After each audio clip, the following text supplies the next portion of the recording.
Maugamida akpenao. Maugami eto odechi. Maugami chobubu nao. Mauga nti koko katanye toula. Kafu ple bubuye jenao. Le esikenega vemia megbeto nukem le egbefen keke hame.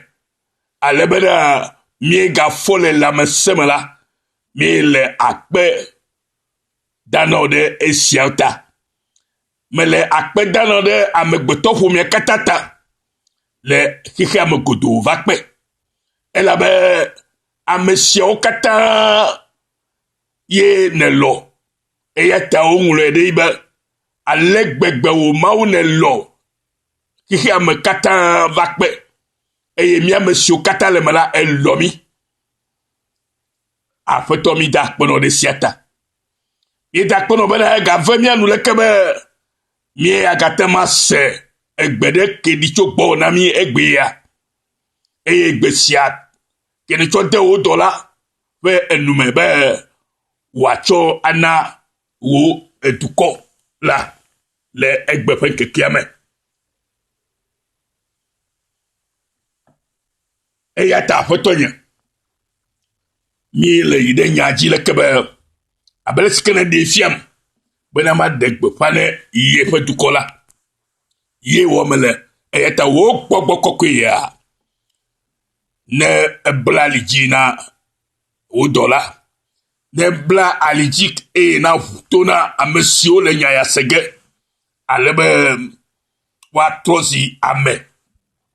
Ame. Sikeye ojebe wanye to Kristo Yesu me. Noviye ejiji a mi amegbe to mi dina be mi agbobe manosigbe amemanene.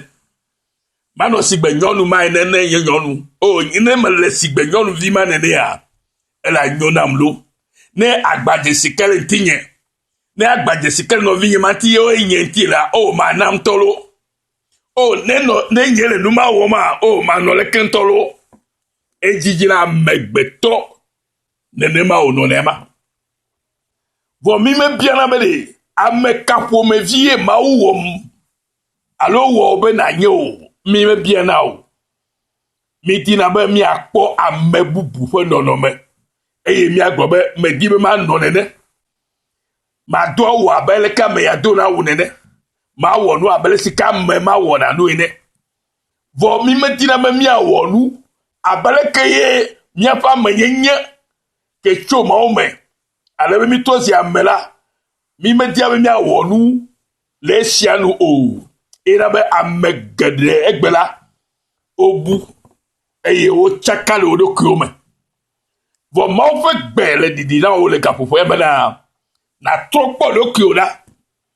Ye na cho e vitu kireko ne na naide o azikpoi alo le o abatingo alo le o dome ne na tokpo lokio alo le o palome ne na tokpo lokio la pipi me le miti ame tore domeko ne na bia loko sebe ame kreme nyeo le maufon kumo alo amekai mautibe manyeo le nyenye sikenu owomdo na biado ko nenema alebe ne yebe etempo don tito enya siamela noviye ala kpono no meke mautibe na nonai mleke maudo be na nodo hena yanto fenti kokwela ne echomo makola ke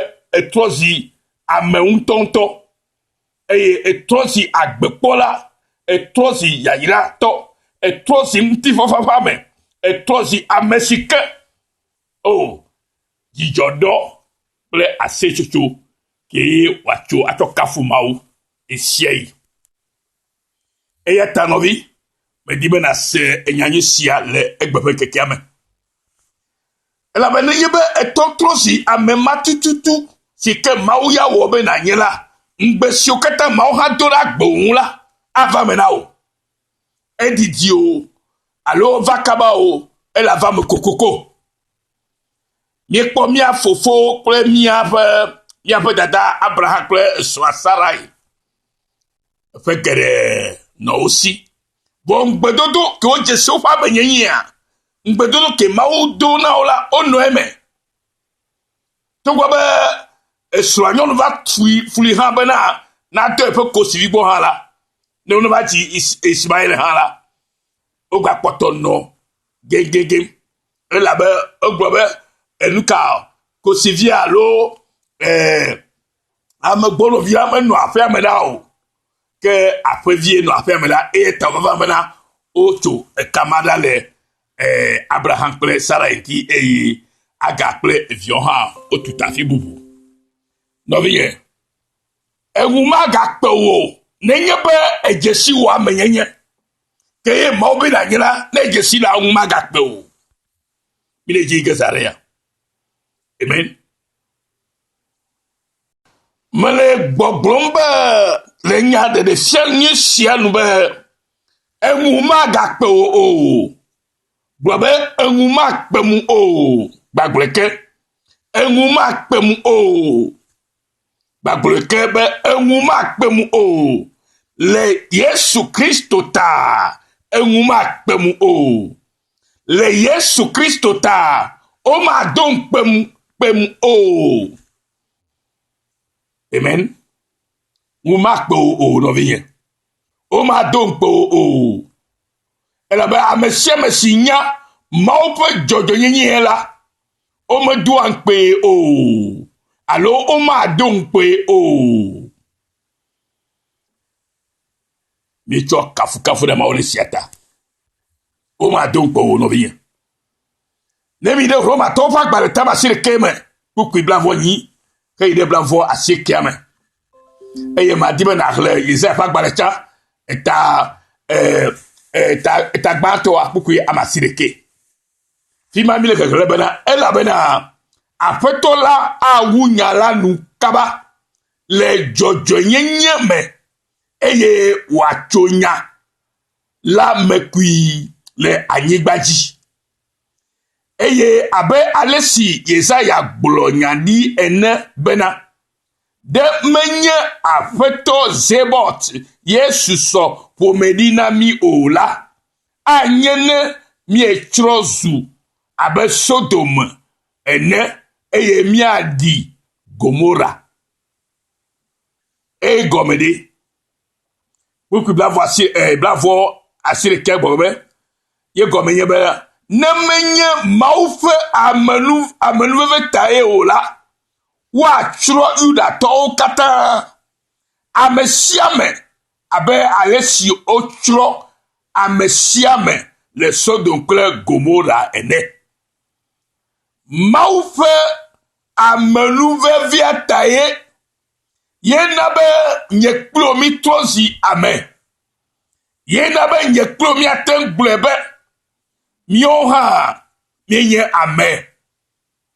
Elabena Aƒetɔa etsɔ considération alo etsɔ bubu tɔxɛ de mia ŋu. Eya ta esi ke ya ŋutɔ nye kesinɔtɔ le dziƒo la, etsɔ eɖokui va da he ɖe nye kplo ta, ale be to yeƒe ahedede me la, míakplo míatrɔ zi kesinɔtɔwo, míakplo míatrɔ zi ame dzɔdzɔewo, míakplo míatrɔ zi ame vovowo, míakplo míatrɔ zi ɖeɖekpɔlawo, to nu ka me, to Mawu ƒe dzɔdzɔnyenye la me. Eye ŋu magakpe wo o, eye ŋu magakpe mi o. Elabe enu si ke ame ɖokui madzesia, eye ame geɖewo dia be wòanɔ si gbe ame ɖe nene la, yena be ŋukpelia amewo, yena be ŋu la te ŋukpe o. Elabe menye ame si ke Mawu be nanye na ye la, ye yome di ne le o, ke wò ŋutɔ wòya le didi le ɖokuiwo me be yadi be yanɔ si gbe ame keme nene. Menye nenema ye Mawu di be mianɔ o. Eke ye Mawu di be mianɔ la, yeƒe dɔ ewɔ na mi to evia Kristo Yesu dzi. Ale be nye kplo la, enuma ga pemi akpo o abeleke Roma tova gbale iji le Roma tova gbata ba sirikea buki blato globe azo nuka bloge miala tro subola si ome no jojo nyenye yomo ola pe asisu jojo nyenye ji ke kwa semeye jojo nyenye la cho no viye elegome sema ame si o tro subola o si ome no jojo nyenye yomo ola pe asiva su jojo nyenye la ji to kwa seme ye jojo nyenye suna mesile ye me dibe ma de gomo no na se gomo le ke no vinya me dibe no no yi si na mi ase gomo nyi hallelujah e ya tal veve ba mi atemu atrozi amesike ma odibe minyu bibla gba ba nye ba menye ma ofa amanu veve ola ma america ma kpo dede o na menye ma ofa domo totro be ya wo mi anye amesiko ye dibe mi anye na yola ke mi kata mi atro ba Sodom ple Gomora towe ne vole mopa manu vieta esike cho mopa domo totro me eye maulomi eyo vemianu eyo cho manu vienami to khoseme sike to khoseme ina ba amka jojo yesu mi asila ejebe mi akpo mi ale ko le emenenema alebe hallelujah ames abe mi amesio menya chao mi amesio ye trosu bola pa jiji me fiola le mau pe nu bla nu kokoma me ya to pe jojo yin mamala ye klo gbala mi trosi amesike tutu ma obe mi trosu nai e ma ye ala diema e ma ye ala dibe amekai ma obe manyo eye amesike ma obe manyede Umbekaye maudora agbenyenchio le esike o nabe me va agbenigba yaji o no vie ma o fe gbere didi na olu ele ba me gero chaka igbe ya o menya fisike yimo le o e o menya fisike o togo ha o ke o la mo ploro hoko be yo ha yo le ma subom ele ba menya be o gba be wo ho nya bibla dire alo yo bola nyadi no vi lo to ma o ne vemianu amen eyata nous si mi aglocho nous si a on ko enyebe ma ona monu popo mi o ha ebe mi akpo dede to kwoseme to gobe o men mi o mi men no mau dimvevie o ha la mau to vemianu abeleke bibla bo le fiere ne be nous si mi aglocho nous si a on ko enyebe mauna monu popo trosu bola obe wa kpo dede to kwoseme to gbobe o me no maudim vevie o ha ene be mi gle efeso to fa gbalea efeso to fa gbale ne mi gle ha mi akpo nya siko bolo mi la fimara hallelujah efeso to fa gbata me ve buku ya me ni to ide ame wo me efeso to fa gbale ele gbogbo na mi le efe agbale tavelia me kpukui ame enyicho ide ame wo ame le gbogbo beleko ele gbogbo na bana ela bana amanuve o cho demi to khoseme eye esiala macho mia nto mia me o maupenu na naye menye dowo me wo ocho o bena ameade na fo adegbe o ela bena eya mafe nu owo mienye wo mi le Kristo Yesu me bena donye wo si o mau jirado di bena miazo le o me la no vinya ele sema elu si alveve bena segome ye jizarea on ko kele pelu jire bibele le epe amanuve so sike sogbo latae mi podede to Kristo ji hoseme ji hose si le mia si le eyama eya ame. Alléluia. Et le commencement. Les effets amenuveve si sogbo la tala mie pode de to Christo jikoseme. Jikose si le mia si le eyama eya ame. Gohala menye nusi cho miawo unto ugbo o.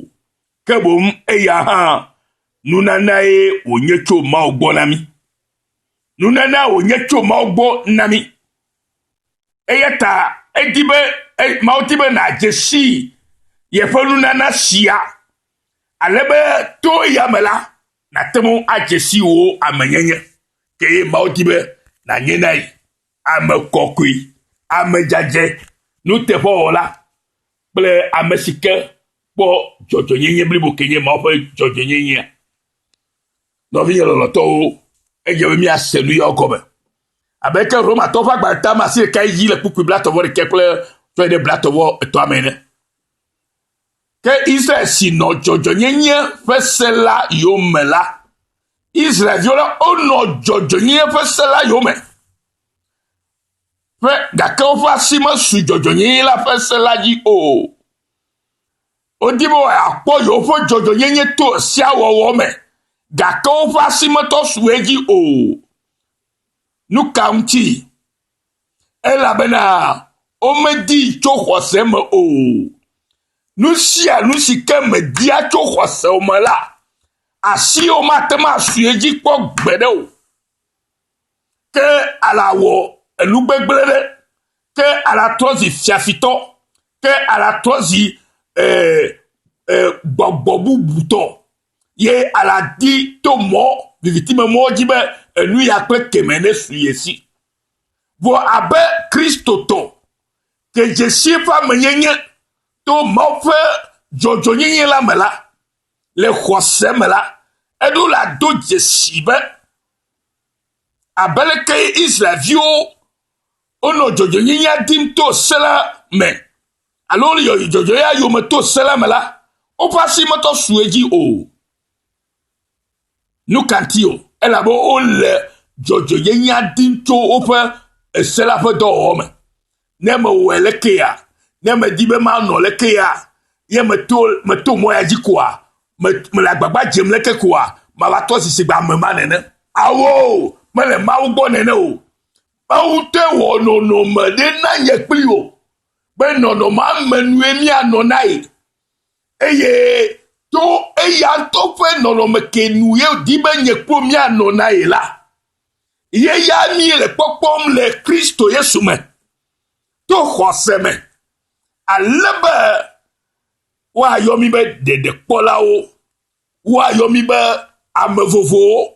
Wa yo mi be amentivo famo.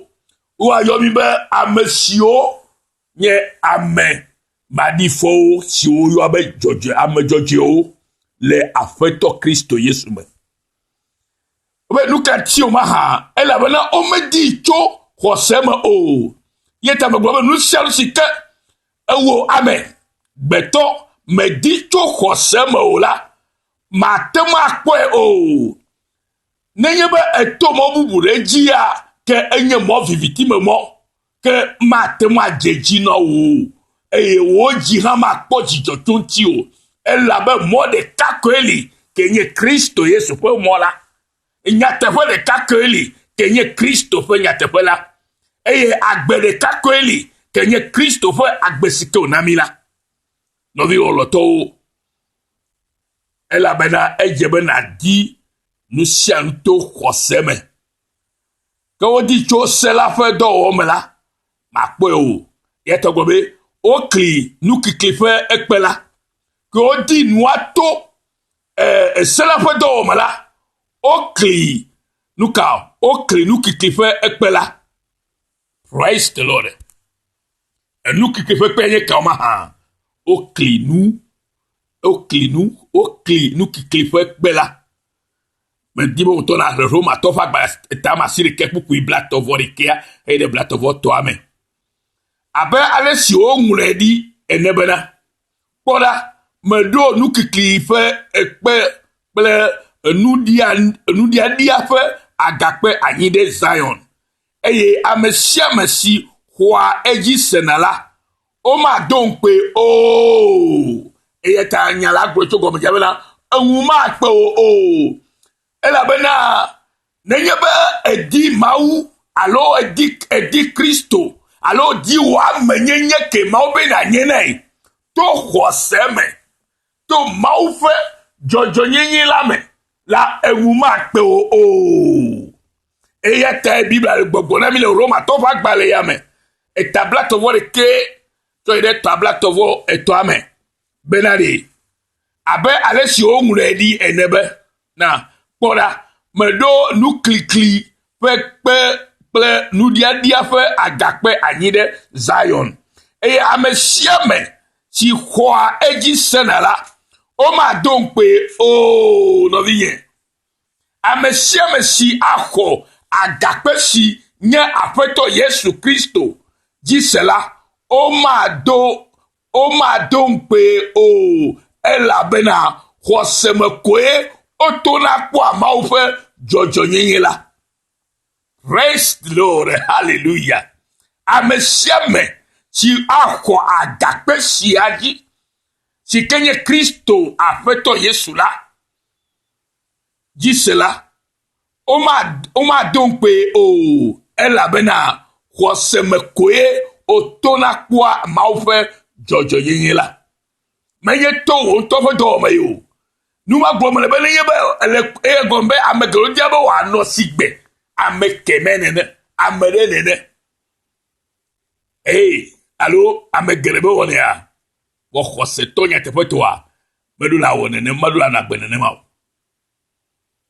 nɔvinye eya ta egbe sia hã la ame geɖewo gblɔna be yewo nye Kristo tɔ gake dzɔdzɔnyenye gbe wo gbɔ vava elabena womenya Mawu ƒe dzɔdzɔnyenye la o eye woawo yia edzi nɔa ŋu vam ɖe Mawu ŋu gake menye kple esi dzedze o mikpɔa egbe siawo hã la ame geɖewo gale nenema le gbɔgblɔm be yewo nye Kristo tɔ gakea dzɔdzɔnyenye gbe wo gbɔ vava abe ale si megblɔ va yi tsɔ ne elabena womenya Mawu ƒe dzɔdzɔnyenye la o eye woyia edzi nɔa ŋu vam ɖe Mawu ŋu gake menye kple esi dzedze o esi dzedze ɖe Mawu ƒe si dzedze si dze ke tso Mawu me ɖe yena be wodze asi Mawu enuya ke tso Mawu me ɖe yena be wodze asi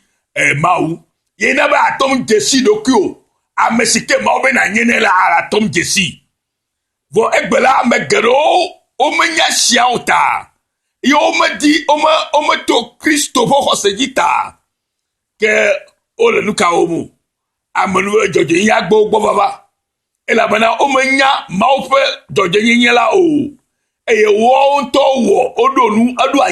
ɖo nu anyi bena ema dzi wòato eye wòakpɔ ame si ke wòdi be wòazu eye ame si ke wòya di be azu to emɔ ke dzi ye menye Mawu ƒe mɔ la ne zu ame ɖe tsa la ema la matem dze Mawu nu kpɔ gbeɖe o Mawu tɔ ƒe dɔ si ke wɔ bena wòawɔ o natɔ zi ame si ke di be wòye na nye ne la eya ye dzia Mawu ŋutɔ nu eye wòxɔna me atu ye agblɔ be evinye ye sia si ke gbɔ nye melɔa nu le kura o ale be ŋugbe siwo katã wòdo ɖe nye kplo ƒe agbeti la wovana me le eyiyi nyuitɔ si ke wòɖo da ɖi ɖe esiwo katã me yena be gbame geɖewo le wli dom Yesu enyo be miayɔ Yesu lo Kristo Yesua ye nye miaƒe aƒetɔ ke miayɔ hena ɖe kpɔ gake ɖe biabia nye be ɖe etrɔ le wo dzime nyateƒe mea bena nadi wo amenyenya si ke aƒetɔ be nanye na yea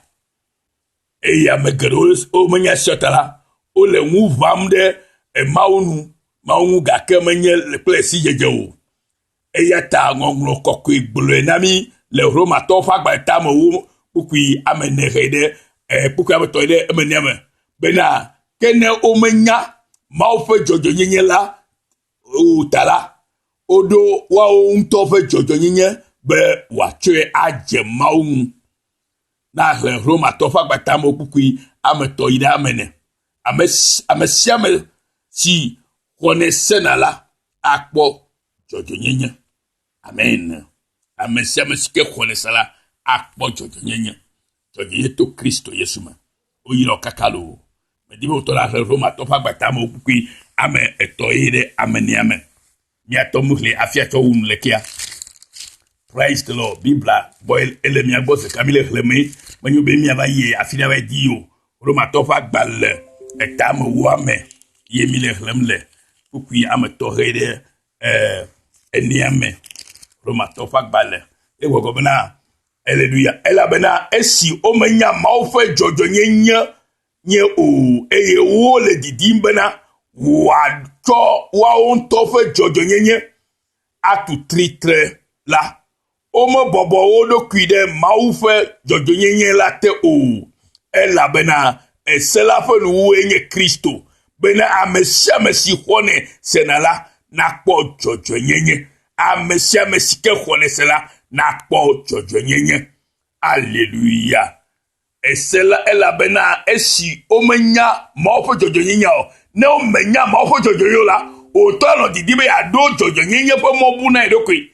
Ne mejesi doku o to mo po jojo nyamola ala tibi anosiba meke menene eye majema onu ke uto edo dodo male doku me eye anye fukpela to go be ala church yiga kia e oji chinya no fo bugwe siagbe to go be le elegbedo la fo yiga kia o mano ma vole doku ma akpero wo Kristo chomi wo mi be mi avo abakpero amen. Ela bena esi omenya maufe jojo nyenye o tala eye odidi mbera wa cho wa on tofe jojo nyenye atu titrenu la omo bobo odo kuide maufe jojo nyenye la tewo ne on to adi ya nyame sike ya nye kape ya jema la mo bobo do ku ma mo ko nuke mawo no la mo ko yiso ya ta mo to bobo de maufe jojo nyenye tewo ya ta Kristo atera le bo eyata o ha aman mafo ejela ma va bo o eta ela bena esela fo nu wa enye Kristo bena amesia mesi hone senala na po jojo nyenye ma una ira mi gade no vinyo igase mi no vi premier peto chola Yesu yo o ira maululu avoadi nous la le Kristo Yesu ma yo true forgiveness mission of freedom ne amesia me ke senagbeya o ira mi gade Yesu kom. Amen.